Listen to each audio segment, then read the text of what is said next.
What if I told you that learning a few new verbs could change your life completely? I mean, that sounds like a huge promise. Right. But what if those new words could actually change the physical shape of your brain? Yeah, literally rebuild the mind. Exactly. And what if spending time practicing a new language could increase your salary at work by almost 50% over the next 5 years? That is a lot of money. It is. So welcome to the deep dive. Today, we are talking about language. But we are not just talking about grammar rules, right? Or spelling tests. No, not at all. We are looking at what happens to your mind, your career, and your future when you learn to speak a new language. And it is a massive topic. I mean, Yeah, the no. changes are much deeper than most people think. Yeah, they really are. Because when we look at the data, we see that learning a language is not just adding a tool to your toolbox. It actually rebuilds the box completely. No, I like that. Rebuilds the box. Yeah, it changes how you see the world. It changes how you solve everyday problems. And, it changes how other people value you in the workplace. So, today we have a very clear mission. We want to show you, our listener, the real power of language. Right. And we are going to explore two big areas. First, we will look at the brain. We will explore how learning a language gives your mind a serious workout. A mental gym, basically. Exactly. And second, we will look at your professional life. We will explain how a new language can move you up the career ladder and put more money in your pocket. And to help us do this, we have some fantastic sources today. We really do. Where are we pulling from? Well, we are pulling research from academic papers published by European Science Publishing. Okay, very official. Yeah, and we also have detailed studies on jobs, careers, and money from a journal called Interdisciplinary Insights. Nice. Plus, we have the official guides that explain the common European framework of reference. Which most people just call the CEFR levels, right? Like A1, B2, that kind of thing. Right, exactly. And finally, we have articles discussing how to use real, authentic materials to learn faster and better. Awesome. But before we get into all that heavy research, I need to share something very special about our show today. Yes, this is the fun part. It is. You see, normally on this show, we use big, complex words to talk about big, complex ideas. We do. But today, we're doing something completely different. We are going back to basics. We are keeping it simple. Exactly. To help you learn, we are going to speak this entire deep dive in simple A2 level English. Yes, and this is a wonderful challenge for us. There really is. I mean, A2 English means we will use simple words, we will use short sentences, and clear ideas. Right. No crazy university words. Exactly. Because we want every single listener to understand this important research, even if you are just starting your English journey. Yeah, and it proves that you do not need complicated language to discuss very deep scientific concepts. No, you really don't. Absolutely. And to make this even more useful for you, we're going to teach you some specific new words as we go along. I am excited for this part. Yeah, so we will stop, we will explain what the word means, and we will give you a simple example sentence. So you can really understand how to use it. Right. We want you to finish this deep dive with a stronger brain and a bigger vocabulary. Well, I think we should start with a few words right now, just to set the tone for the whole show. That is a great idea. These are words that describe the journey of learning we are taking today. I agree completely. Let's start with a big one. Think about the word ocean. Ah, ocean. Right. An ocean is a very big sea. It is deep and wide. Very deep. When you start learning, you might feel like you are looking at something endless. So here is a simple example for you. English has many words. It is big like an ocean. That is a perfect image. The English language is deep and wide. It really is. And sometimes learning all those words can feel very hard. Which brings us to our second word. What is it? The word is nut. Like the food. Yeah. A nut is a hard food that comes from a tree. It has a tough shell on the outside, but good food on the inside. Oh, I see where you were going with this. Right. Here is your example. A squirrel eats a nut. Learning a new language can be hard like a nut, but it is good for you.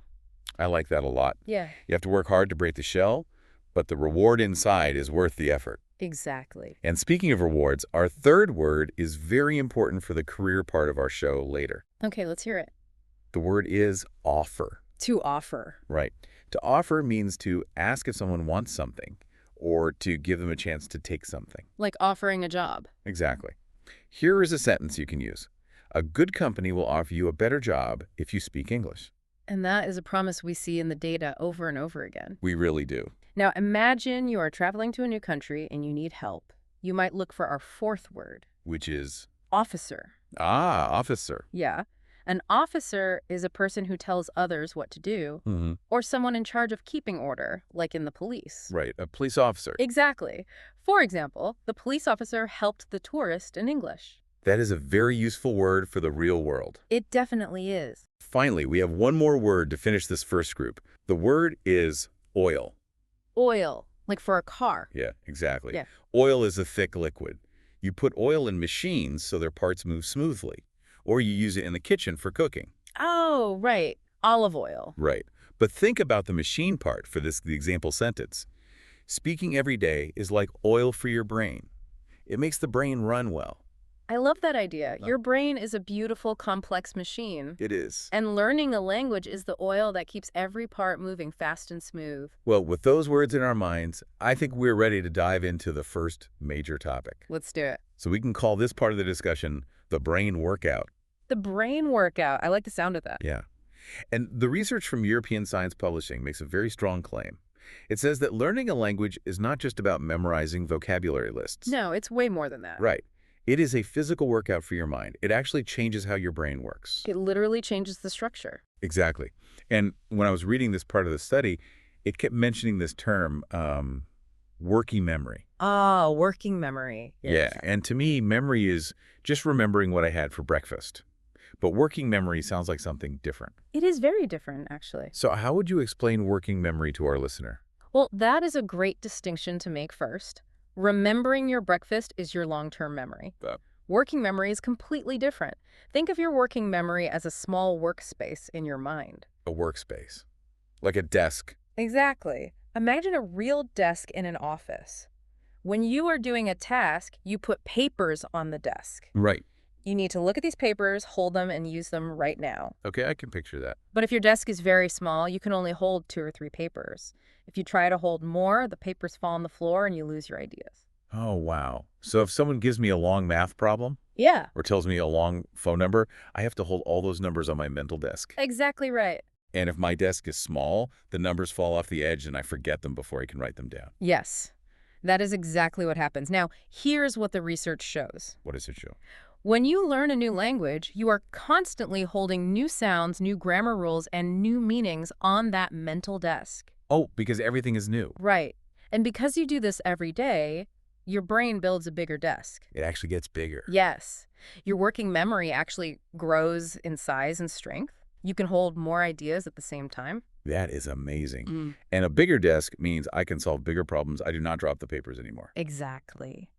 Now, the study also links this to concentration. Yes, concentration is a big part of this. And concentration is the ability to look at one single thing and ignore everything else around you, right? Yes, concentration is focus, and focus is very hard in the modern world. It really is. I mean, we have phones, noises, and stress all around us, but the study shows that language learners have much better concentration. Really? Why is that? Well, to understand why, we need to talk about the boss of the brain. The boss. Yeah, the scientists call this executive functions. Executive functions. That sounds like a business term, like an executive in an office. It does sound like business, but we are talking about biology here. Okay, so what does the boss of the brain actually do? Well, the boss makes the plans. The boss tells the different parts of the brain what to do, and more importantly, what not to do. What not to do. Right. Let's look at how this works in a bilingual brain. A bilingual person speaks 2 languages. Okay. Let's say you speak English and Spanish. All right. You are walking in the park and you see a dog. Immediately, your brain lights up with 2 words, dog and perro. Both words wake up at the same time. Exactly. Both words are ready to come out of your mouth. But I cannot say both words at the same time. It would sound like nonsense. I have to choose one. Right. And who makes that choice? The boss of the brain. Exactly. Every single time you want to speak, the boss has to quickly step in, grab the English word dog, and push the Spanish word perro away. Oh, wow. Yeah, the boss has to ignore the Spanish word. And this happens thousands of times every single day. That sounds like a lot of work. It is. Because the boss is constantly practicing the skill of choosing one thing and ignoring another, the boss becomes incredibly strong. That makes perfect sense. Right. My brain is doing a mental push-up every time I speak. A mental push-up, yes, exactly. I am lifting a heavy weight just to choose the right word. Right. But here's my question. Okay. Does this strong boss only help me with language? Or does this strong boss help me in other parts of my life? Oh, it helps you with everything. Really? Yeah. Because the boss is so good at ignoring the wrong word, the boss is also very good at ignoring other distractions. No, I see. So if you need to study for a difficult test, the strong boss helps you ignore your noisy phone. Ah, that makes sense. Right. Or if you need to finish a big project at work, the strong boss keeps your attention on the task. The strength you build from language spreads to every single thing you do. Wow. This is like going to the gym. How so? Well, if I lift weights to make my arms strong for a sport, Yeah. those same strong arms will help me carry heavy bags from the supermarket. The strength does not just stay in the gym. It goes everywhere with me. That is a perfect way to look at it. The strength goes everywhere. That is really cool. And you know, the research gives us more than just theories. There is a very interesting study from 2023 published in the journal Frontiers in Psychology. Oh, okay. What did they do? Well, they did tests on people who learn foreign languages. What kind of tests? Did they look inside their heads? No, not quite. They gave them difficult mental tasks to do, puzzles and memory games. And what happened? The results were clear. The language learners performed much better on working memory tasks. Their mental desks were bigger. Yeah, they were faster at switching between different roles, and they had better self-control. The science actually proves the theory. That is amazing. And the sources also look at big real-world examples, right? They do. Because they talk about whole school systems. The papers mention Canada and Finland. Yes, two very famous school systems. Right. These countries are famous for having very good schools. So what do they do with language? Well, in many parts of Canada and Finland, they believe in early bilingual education. Meaning from a very young age. Exactly. Very small children go to school and learn in 2 languages from the very first day. Wow. Yeah. They might learn math in French and science in English. Now, wait. Some parents might worry about that. Oh, they definitely do. Yeah, I hear parents say, if you teach a small child 2 languages, the child will get confused. The child will not learn either language well. Right, that is a common fear. Does the data support that worry? The data completely destroys that worry. Really? Completely? Yes. The data says the opposite is true. The children do not get confused. Instead, their brains get stronger. Oh, wow. Yeah, students from these bilingual programs show higher achievement in all subjects. All subjects, not just language. Well, all of them. Because their working memory is bigger and because the boss of their brain is stronger, they do better in math. That is wild. They do better in science. They do better in reading. The language workout makes them better thinkers overall. That is incredible. But I need to ask a hard question here. Okay, go ahead. All these examples are about young children. True. And a young child's brain is like a sponge. It soaks up everything. But many of our listeners are adults. Yes, that's correct. Are older adults. Yeah. So if I am 40, 50, or 60 years old, is it too late? Does this brain workout still work for an older mind? Or is it only a game for the young? That is perhaps the most important question we can ask today. And what is the answer? The answer is a very happy yes. Yes, it works for older adults too. In fact, for older adults, learning a language becomes something even more important. What does it become? It becomes protection. Protection. Yeah. The scientists call this cognitive resilience. Resilience. Resilience means the ability to stay strong and bounce back when bad things happen. So as we get older, our brains naturally get a little weaker. Right. We might forget names. We might lose our keys. Things just slow down. Exactly. How does language protect us from this? Think of your brain like a city with many roads. Okay, a city with roads. Information travels along these roads. When you get older, or if you get a brain disease, some of these roads break down. The roads break. Got it. Yeah, and then the information cannot get through. Right. But when you learn a new language, your brain builds hundreds of new strong roads. Oh, I see. So if an old road breaks down, your brain simply uses one of the new roads you built. The information still gets to the right place. That is brilliant. So I am building backup roads for my thoughts. Backup roads. Exactly. If one bridge falls, my thoughts just take the new bridge I built with my English vocabulary. You got it. That means learning a language can literally protect my mind from the sicknesses of old age. It can keep my memory sharp for many more years. Exactly. It is never too late to start building those new roads. This is a beautiful thought. It really is. And since we are talking about building a stronger brain, let's build your vocabulary right now. Yes. It is time for the next group. we have our next group of 6 A2 words. These words are all connected to the ideas of exercise and mental strength we just discussed. Perfect. Let's teach them. What is the first word on the list? The first word is physical. Physical. Right. Physical means everything about the body, the flesh, and the bone. It is not about the mind or the spirit. Just the body. Exactly. Here's your example sentence. Going to the gym is physical exercise. Learning English is mental exercise. Very clear. You lift heavy iron for physical strength, and you learn heavy grammar for mental strength. Exactly. So what is the second word? The second word is power. Power. Yeah, power means strength, force, or high energy. The example is simple. Your brain gets more power when you study. I like that. The bigger the mental desk, the more power you have. Right. Now, our third word is exactly what we just talked about regarding older adults. Oh, let me guess.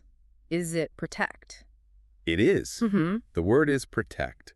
To protect means to keep someone or something safe from bad things, from danger, or from harm. Safety. Got it. Here's the sentence for you. Learning a language can protect your mind when you get old. It is the best kind of medicine you can give yourself. No doctors required. So true. The fourth word is pain. Ouch. Pain. Yeah. Pain is the bad hurting feeling you get when you injure yourself or when you work very hard. It's like a headache. Right. The example sentence is, sometimes studying causes a little pain in your head, but you learn a lot. That is so true. If you do physical exercise, your muscles feel a little pain the next day. And that pain means the muscle is growing. Mental pain when studying means the brain is growing new roads. Do not fear the pain. I completely agree. Embrace the pain. Right. So the fifth word is ordinary. Ordinary. Yeah. Ordinary means normal. Right. It means nothing is special or different. It is just average. Normal. Okay. The example sentence is, an ordinary memory becomes a strong memory. I love that. Yeah. We all start ordinary. We become special through hard work and good habits. Absolutely. And the last word for this group is pack. To pack. Right. To pack means to put many things into a bag, a box, or a tight space. You pack a suitcase when you go on holiday. Oh, I see. Here's the example. You pack many new words into your brain. And you must pack them carefully onto that desk in your working memory. Exactly. Well, that brings us to our next major topic. Which is?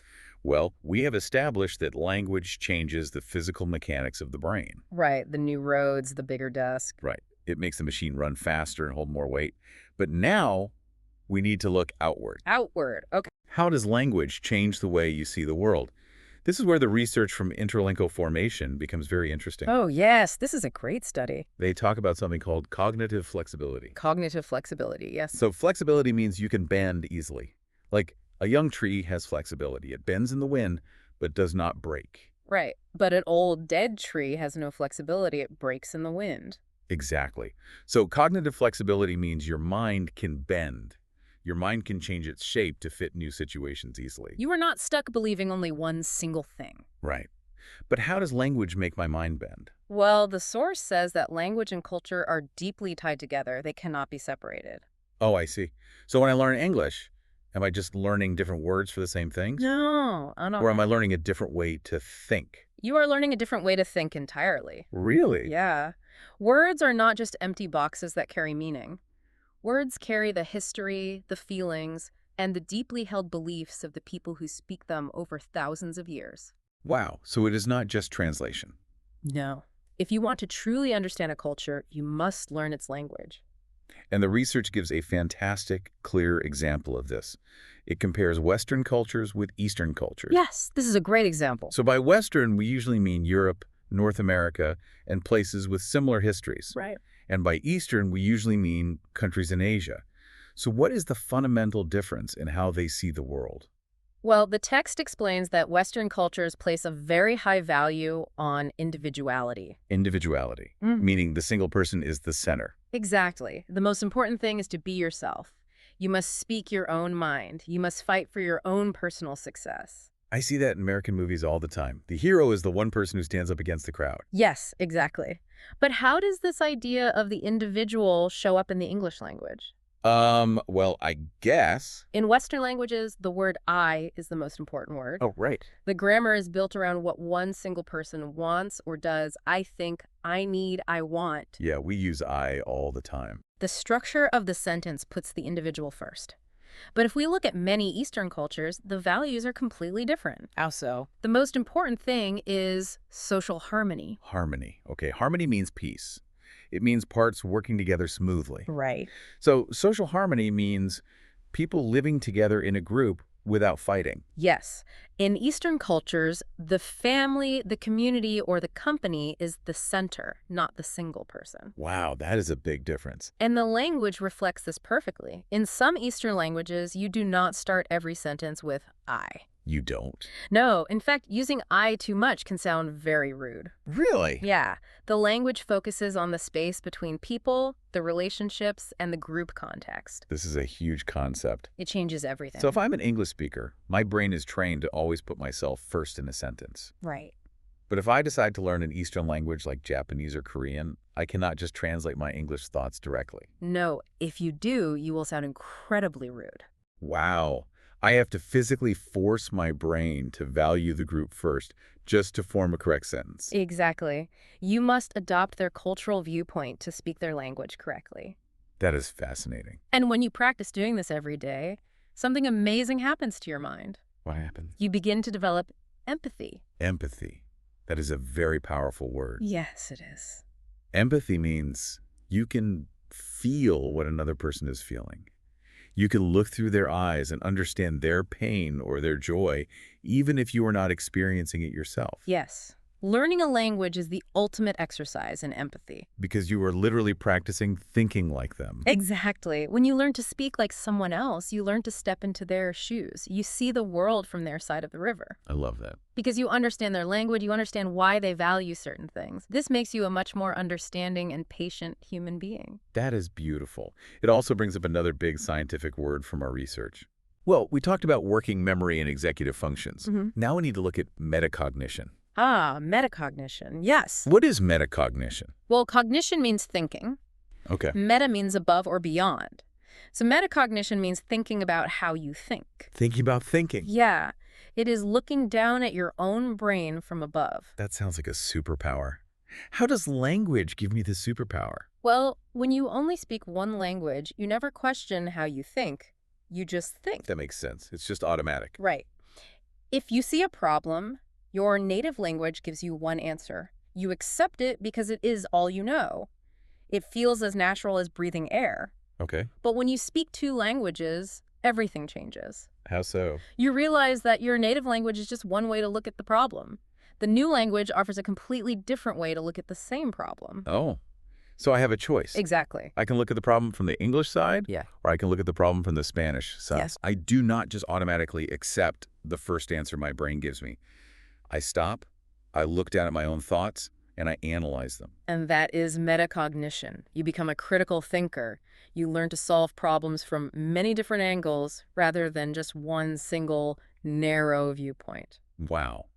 And the European Science Source gives a beautiful real-world example of this cognitive flexibility. They do. It is a great example. It talks about a university program called Erasmus plus Mu.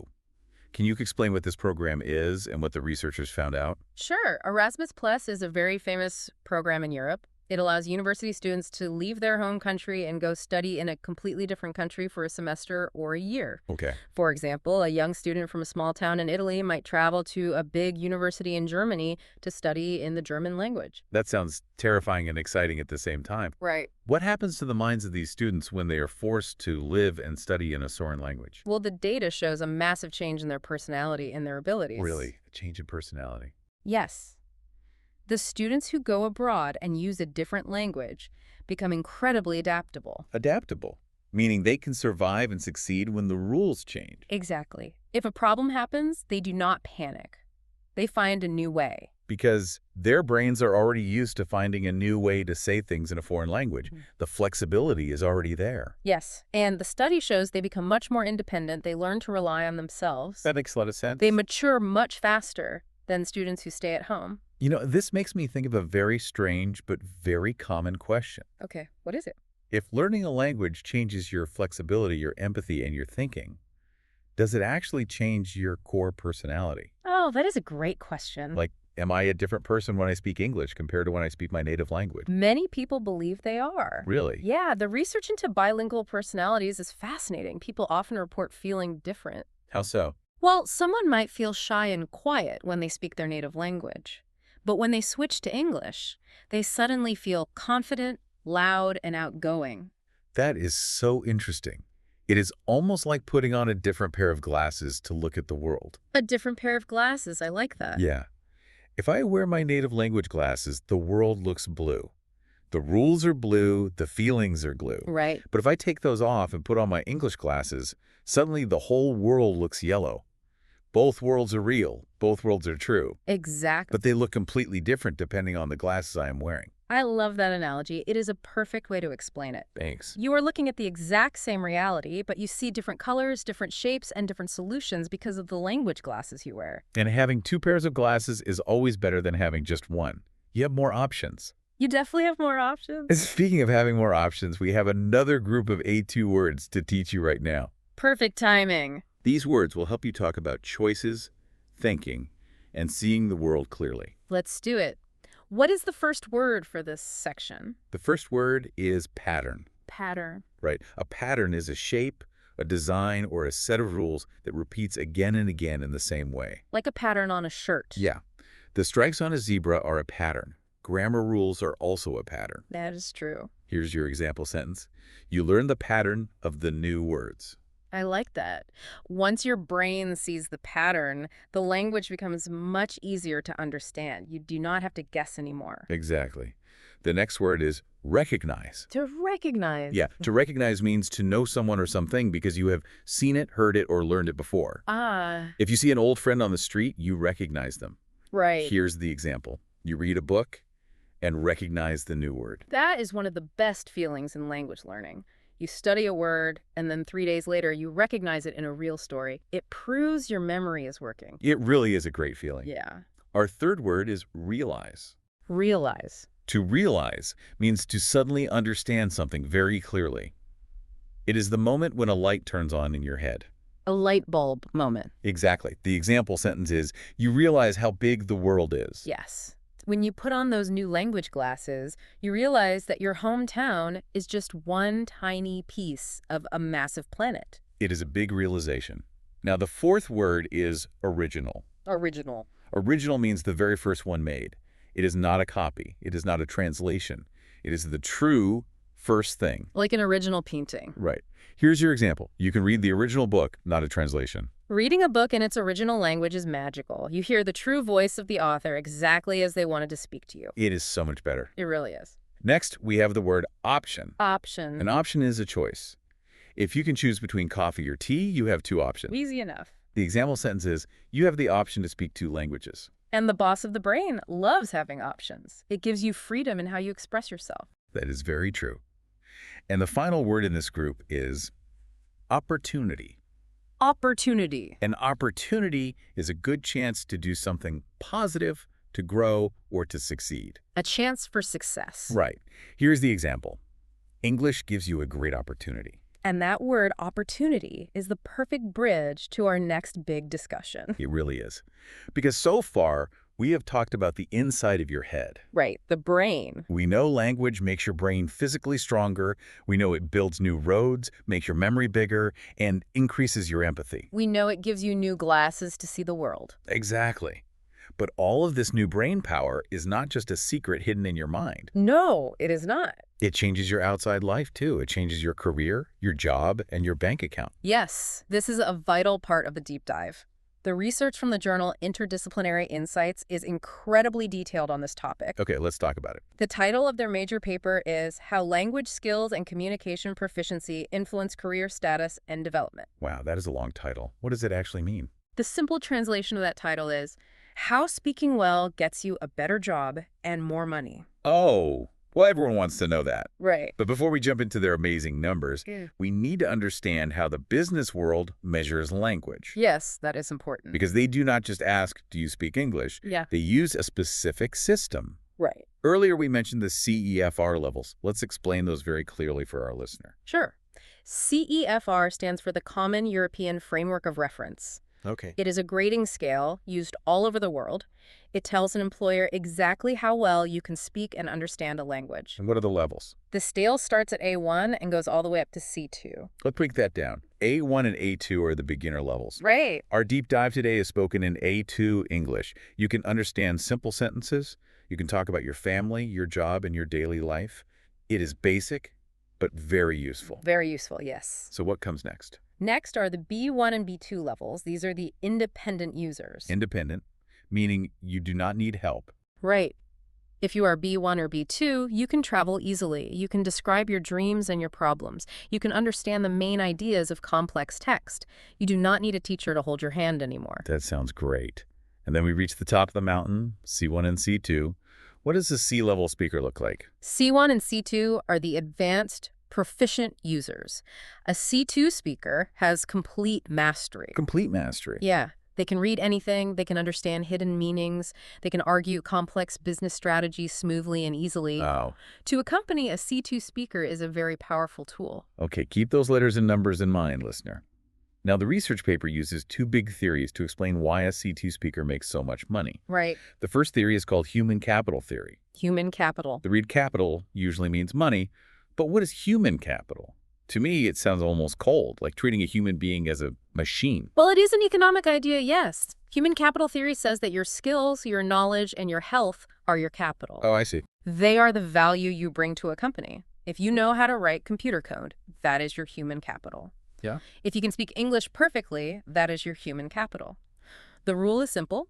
The more human capital you have, the more valuable you are. And the company needs you. Exactly. The company needs you, so the company will pay you more money to keep you. That makes sense. It is a direct trade. I give you my valuable skill, you give me money. Right. But the paper introduces a second theory, which is very different. It is called social capital theory. Social capital. Yeah. Yes. What is the difference? Social capital is not about what is inside your head. It is about the space between you and other people. The space between people. Yeah. Social capital is your network. It is who you know, who trusts you, and who likes you. Oh.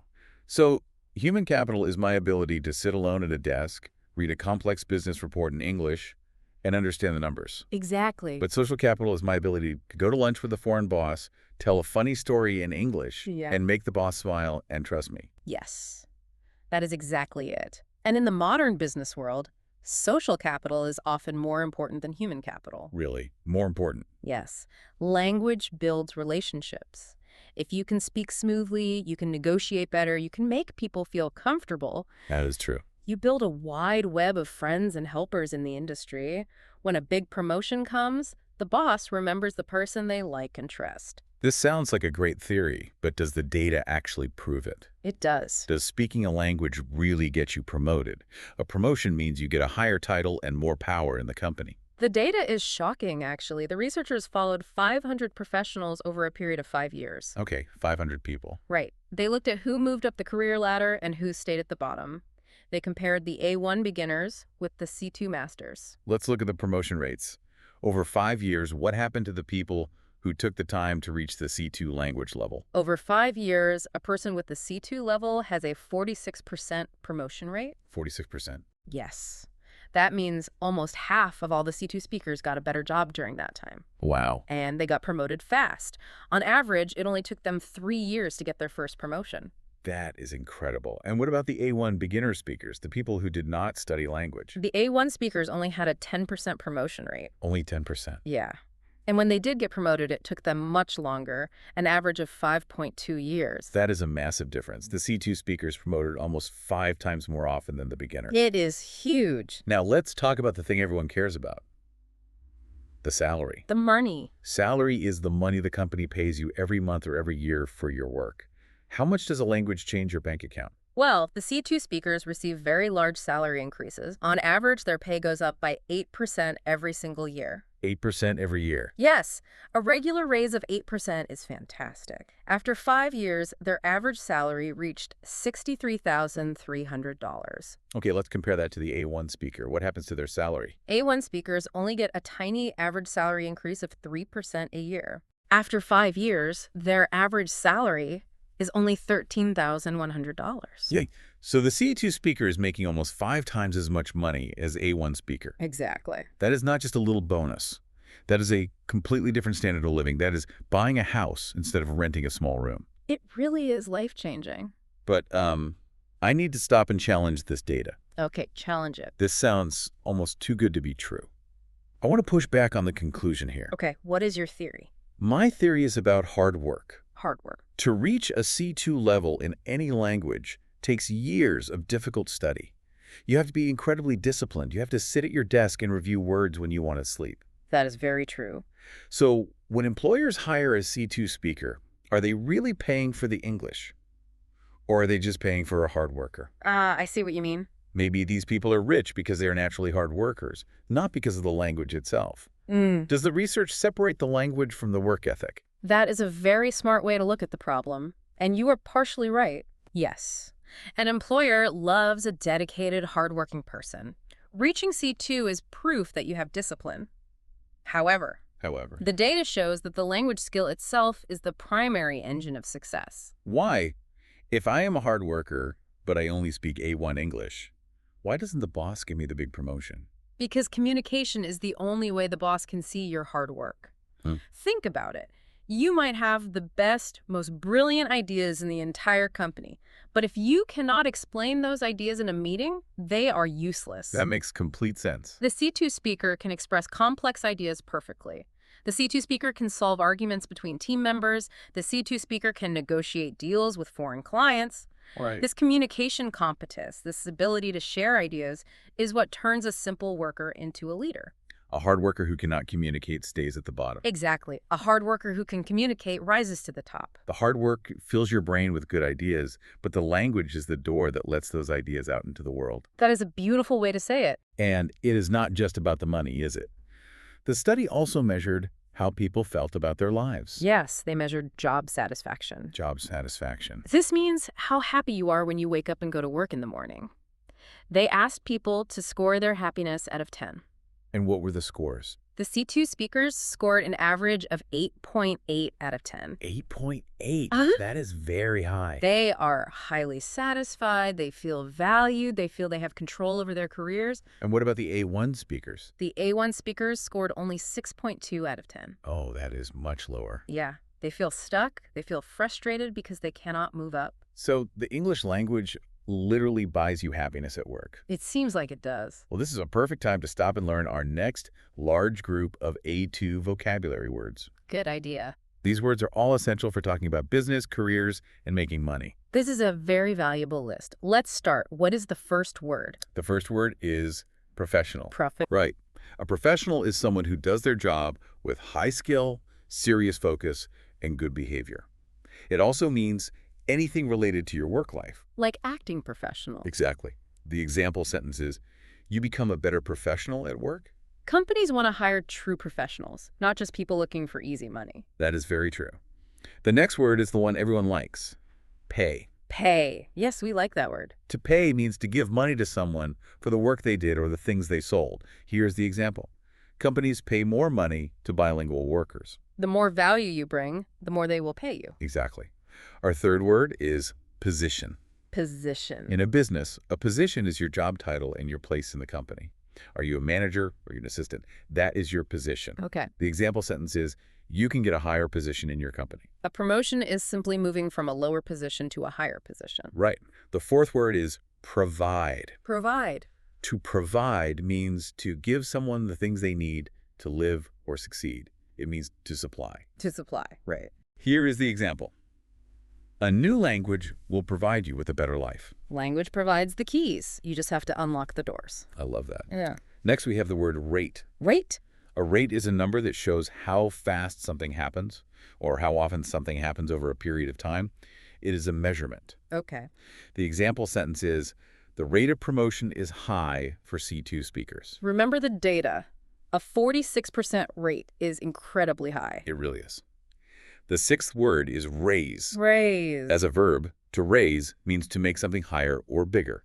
In a job, a raise is a noun that means an increase in your salary. Ah, a raise. The example is, the boss will raise your salary. That is the best sentence you can hear in a performance meeting. Definitely. Next is the word receive. Receive. To receive means to get or accept something that is given to you. Here's the example. You receive more money every month. If you provide good work, you receive good money. Exactly. And the last word for this career group is regular. Regular means happening often, with the same amount of time between each event. It is a steady pattern. Okay. The example sentence is, you get a regular salary increase. The C2 speakers get a regular 8% increase every single year. It never stops. That is amazing. All right, so we know that language gives you a regular raise and a better position. You do. But we must ask another big question. We have established Section 4 of our deep dive, industries and leadership. Okay. Do these massive career benefits apply to every single job in the world? That is a very important question. Like, is English just as important for a computer programmer who sits alone all day as it is for a salesperson who talks all day? That is exactly the question the researchers at Interdisciplinary Insights asked. And what did they find? The answer is a very clear no. Really? No. No, language skills are not valued the same everywhere. Different industries place different values on communication. Okay, let's explain what an industry is. An industry or a sector is a specific part of the business world. For example, making cars is one sector. Selling food is another sector. So where do language skills matter the absolute most?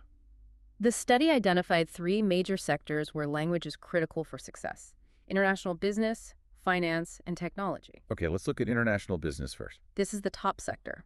International means working between different countries. In this sector, the required language level is very high. How high? You usually need a strong C1 level just to survive. Wow. And what happens if you have that C1 level in international business? You get huge rewards. The promotion rate is 45%, the salary increase is 8% a year, and the job satisfaction is a massive 8.5 out of 10. Why is it so high in this sector? Because your whole job is talking to people in other countries, your language is your primary weapon. That makes sense. What about the finance sector? Finance. Yeah, finance means dealing with banks, large amounts of money, and investments. Money talks, but do the bankers need to talk well? Yes, but slightly less than international business.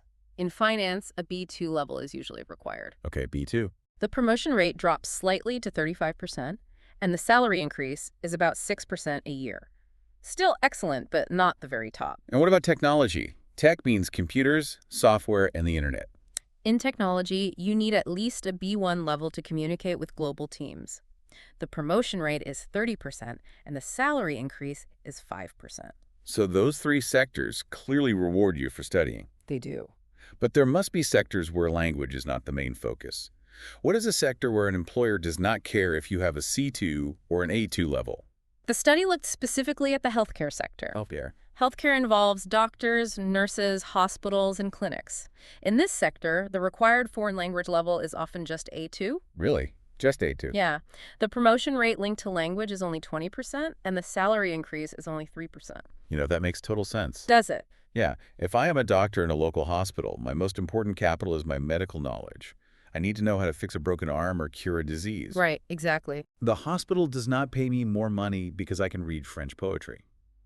They pay me to save lives. That is a great point. But if I am a manager in international business, my language is my main tool. My ability to speak is my ability to work. Exactly. You have to match your skills to the right industry. Yeah. However, the study points out something very interesting about the very top leaders in all industries. Even the doctors? Even the doctors. Even if you are the head doctor in a hospital or the head engineer in a tech company, you need 2 special types of intelligence. What are they? These are emotional intelligence and cultural intelligence. We talked a little bit about cultural intelligence earlier. We called it CQ. That is understanding how people from Eastern and Western cultures think differently. Right. But what is emotional intelligence? People call it EI. What does it mean? Emotional intelligence is the ability to recognize, understand, and manage feelings. Feelings. First, you understand your own feelings. Are you angry? Are you scared? Second, you can read the feelings of other people. Can you look at your team and see that they are exhausted and stressed? Exactly. And how does language connect to EI? I mean, I can be a very emotional person in my native language. Why do I need a foreign language? Because today, teams are global. You will work with people from all over the world. Language is the tool we use to express our emotions. Oh, I see. If you have a high language level, you can choose the exact right words to comfort a sad coworker. You can use calm, precise words to calm down an angry customer. So a basic level isn't enough for that. No. The study proves that leaders who combine high emotional intelligence with high communication proficiency build the strongest, most successful teams. And the sources give a very specific example of a successful leader doing this, right? Yes, they describe a leader managing a complex global team that was having a major conflict. A conflict is a serious argument or a fight where work stops. Right.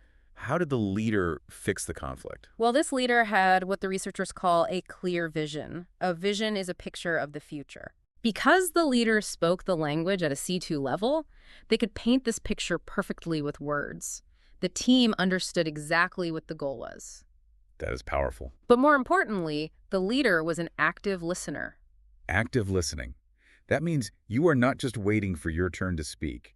You are truly trying to understand the pain of the person talking to you. Yes. The leader listened to the arguments, understood the cultural differences that were causing the fight, and used empathetic language to bring the team back together. Wow. They resolved the conflict not by shouting or giving orders, but by communicating perfectly.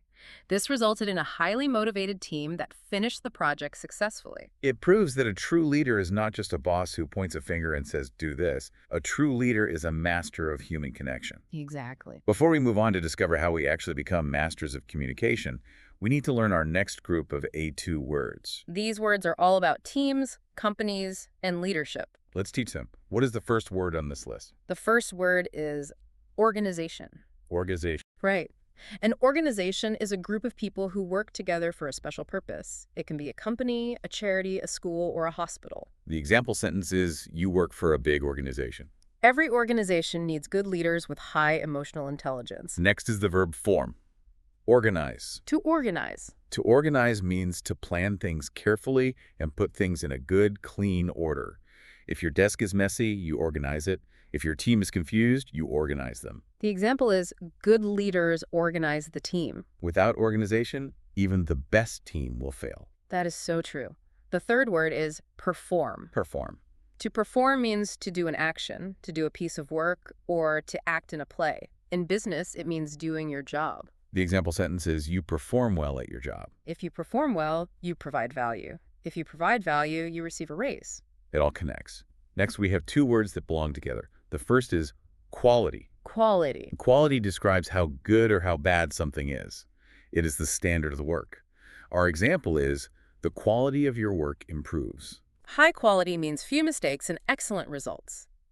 The partner to that word is quantity. Quantity. Quantity means how much there is of something. It is the number or the amount. Here's the example.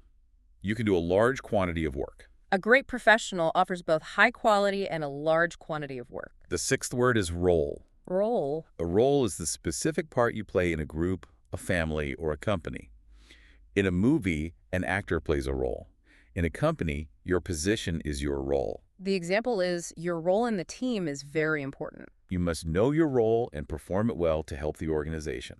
And the final word in this leadership group is relationship. Relationship. A relationship is the way two or more people feel about each other and act toward each other. A good relationship has trust. A bad relationship has conflict. The example sentence is, you build a good relationship with your boss. Remember social capital theory. Building relationships is the secret to a long, happy career. This brings us to section 5, our final major topic. We call this authentic learning. Authentic learning. Let's do a quick review of everything we have discussed. Yeah. We know why we must learn a language. It builds a physical mental desk and creates a strong brain boss. Right. We know what we get from it. More money, a better career, and deep empathy. But here is the biggest, most painful problem for every learner. Oh, yes. The big problem. How do you actually do it? How do we get from A1 to C2 without quitting because we are bored? That is a wall that stops almost everyone. Millions of people start learning a language. Very few reach the C2 summit. Right. They stop because traditional study can be incredibly dry and boring. It really can be. This is why our source from ELT News is so important. It introduces the concept of authentic materials. Authentic is a strong word. It means real, genuine, and not fake. Exactly. So what are authentic materials in language learning? Authentic materials are texts, videos, and audio that were created for native speakers, not for students. Not for students. Right. A grammar textbook is not authentic. It is a controlled, fake environment. The sentences in a textbook are designed to be easy and perfectly correct. Okay, so what is real? Authentic materials are the real world. They are the news articles that people in London read. They are the TV shows that people in New York watch. Or like the crazy social media videos that teenagers in Australia laugh at. Exactly. The article makes a bold claim. It says that using authentic materials is the secret to high motivation. Motivation. Yeah, motivation is that fire inside you that makes you want to work hard. Why do real materials build that fire better than a textbook? Because real materials tap into human interest. What do you mean? Let's be honest. If you are reading a textbook story about John going to the bank to open an account, you do not care about John. You do not care about the bank. No, I definitely do not care about John's bank account. Right. Your brain is bored. And a bored brain does not remember words well. That makes sense. But if you watch your favorite action movie in English, you desperately want to know what the hero is going to do next. You care about the story. Right. The emotion locks the new words into your working memory permanently. The emotion acts like superglue for the vocabulary. It really does. And the source points out another huge benefit. Authentic materials teach you real culture and real language. Textbooks teach a very clean, polite version of English. Too clean, usually. Yeah, but people on the street do not talk like textbooks. Exactly. Authentic materials teach you slang. Slang is informal language that young people or specific groups use. It also teaches you idioms. Idioms are phrases where the words have a hidden meaning. For example, if it is raining hard, English speakers say it is raining cats and dogs. Right. A textbook might not teach you that, but a real TV show will. Authentic materials also let you hear real accents. You learn that someone from Texas sounds very different from someone from Scotland. Very different. Now, we are not saying standard courses are bad. Our sources include data from Cambridge English. Right. They have very famous exams for children and beginners called starters, movers, and flyers. Right. These cover the pre-A1 to A2 levels. Are these useless? No, absolutely not. These standard courses are critical foundations. Foundations. Think of building a house. You cannot start with the roof. You must pour a strong concrete foundation first. Standard courses build that foundation. They teach you the basic rules of the road so you do not crash. Exactly. But once the foundation is built, you cannot just keep taking more grammar tests. To reach C1 and C2, you need true immersion. Immersion is a great word. It means to push something completely under the water. So language immersion means jumping into the deep ocean of the language. You surround yourself with it. Yes. But here is a warning from our source, My Linguistics. You must be careful with language schools. Why? Sometimes language schools want to make money and make students feel happy.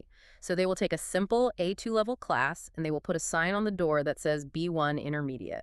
They lie about the level. Why would they do that? They do it because students want to feel like they're moving fast. If a student gets a certificate that says B1, they're happy. They tell their friends to come to the school. But passing a test in a controlled classroom does not mean you have true language acquisition. No, it doesn't. Acquisition means you own the language inside your soul. You only get true acquisition through massive exposure to the real world. Exactly right. So, if I am a listener sitting at home, what are the routes to true acquisition? What are some examples of authentic materials I can use today? Well, the absolute best route is an intensive immersion trip. Okay, travel. You travel to a foreign country, live with a local family, and promise to never speak your native language for 3 months. It is painful, but you learn incredibly fast. But most people cannot leave their jobs and families for 3 months. What can I do in my own living room? You can create a micro-immersion environment. Micro-immersion. Watch an English movie tonight. Start by watching it with English subtitles on. Read and listen at the same time. Okay. Tomorrow, read one real news article from a famous English newspaper. Find an English song you love, print the words, and sing along. I can do that. Change the language settings on your phone and your computer to English. You know, I have to admit a secret. Sometimes, after a long, hard day of work, I do not want to study. The idea of opening a grammar book makes me feel tired. I just want to collapse on my sofa and watch an action movie. We all feel that way. So, can watching a movie with explosions and car chases really be considered studying? It depends on how you do it. How so? If you just stare at the screen and read the subtitles in your native language, no, you are not studying. Okay, fair enough. But if you watch it in English and you actively listen, yes. If you hear an idiom you do not know, pause the movie, write it down, and figure out the meaning. Oh, I see. That is highly effective emotional studying. It is the most fun route to success. That's wonderful news for my lazy evenings. Well, we are nearing the end of our journey today. Let's learn our second-to-last group of A2 words. These words are all about the methods of learning and using authentic materials. I am ready. What is the first word? The first word is recommend. Recommend. To recommend means to tell someone that a thing or an action is very good and that they should try it. If you eat at a great restaurant, you recommend it to your friends. The example sentence is, teachers recommend watching TV in English. I'm an expert teacher, and I highly recommend it. It works. The next word is record. Record. As a verb, to record means to copy sound or video onto a machine so you can listen to it or watch it later. In the past, we used tapes. Now we use digital files. The example is, you listen to a record of people speaking. You can record a difficult piece of the news and play it back 5 times until you hear every word. Our third word is review. Review. To review means to look at something again or to study it a second, third, or fourth time so you do not forget it. The example sentence is, you must review the new words. Remember the desk in your working memory? If you do not review the papers, they fall off the desk and disappear. The fourth word is route. Route. A route is a way, a path, or a road you take to get from one place to another place. The example is, watching movies is a fun route to learn English. There are many boring routes up the mountain. Try to find the route that makes you smile. Next is the word reduce. Reduce. To reduce means to make something smaller, lower, or less than it was before. When you go on a diet, you reduce your food. Here's the example. You reduce your mistakes when you practice. You will never reach 0 mistakes, but steady practice will reduce them to a very small number. The sixth word is replace. Replace. To replace means to take an old thing away and put a new thing in its place. The example sentence is, replace the native language on your phone with English. This is a brilliant trick.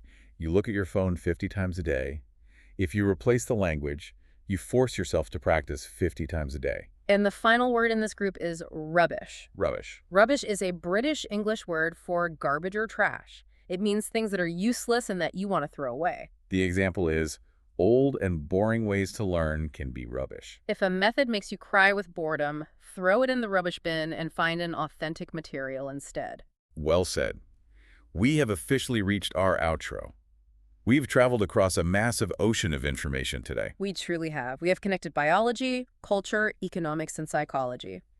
Let's summarize the journey clearly for our listener. Here is the big picture from our deep dive. First, learning a new language gives your brain a physical workout. It increases your working memory and makes the boss of your brain stronger and faster. Yes. Second, language changes your perspective.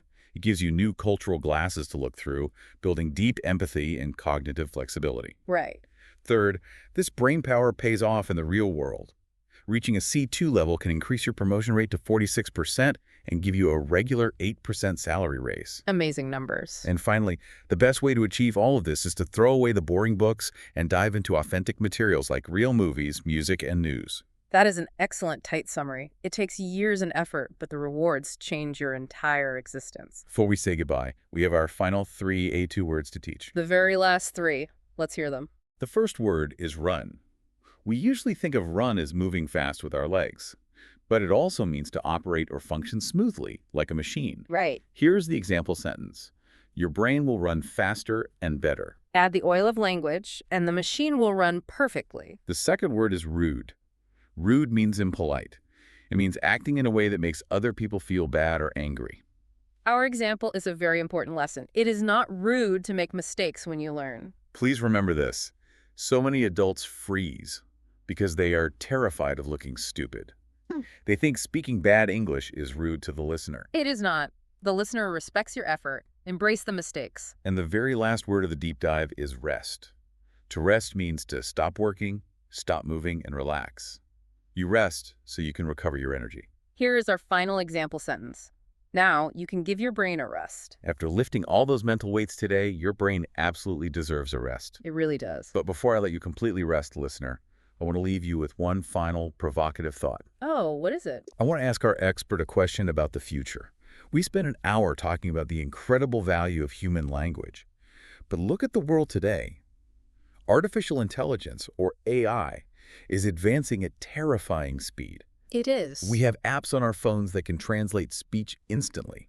You speak English into the machine, and it speaks perfect Japanese to the person in front of you. Right. With AI doing the translation for us, will human language learning become obsolete? Obsolete means dead, useless, and forgotten. Why should I spend 5 years learning grammar if my phone can do it in 1 second? This is the great question of our modern era. Many people look at AI and say, language learning is dead. I will never study again. Right. But based on everything we explored in this deep dive, I firmly believe the exact opposite is true. Really? Yes, the AI can perfectly translate the data, the AI can order a coffee for you, but the AI does not give you a brain workout. That's true. The AI does not build a larger desk in your working memory. The AI does not protect your aging mind from disease. And most importantly, the AI cannot generate human empathy. When a machine speaks for you, you do not step into the other person's culture. You do not look through their glasses. You remain isolated. Isolated. Alone. Yes. I believe that in a future completely dominated by cold machines, the human beings who take the painful, beautiful time to actually learn a language will be the most valuable people on Earth. That is a beautiful thought. Their cognitive flexibility, their emotional intelligence, and their genuine human connection will be rare, and they will rule the organizations of the future. That is a stunning thought to mull over. The AI is just a tool, but learning the language changes the person holding the tool. Exactly.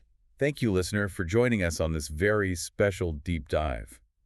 You stayed with us through thousands of words of A2 English. You learned about brain bosses, human capital, and authentic materials. We encourage you to keep building those mental roads, keep watching those movies, keep making mistakes, and keep pushing your mind. We may not be able to see the changes in your brain on a simple X-ray picture, but every single new word you learn is building a stronger, brighter, and richer future for you. Take a rest, and we will see you next time.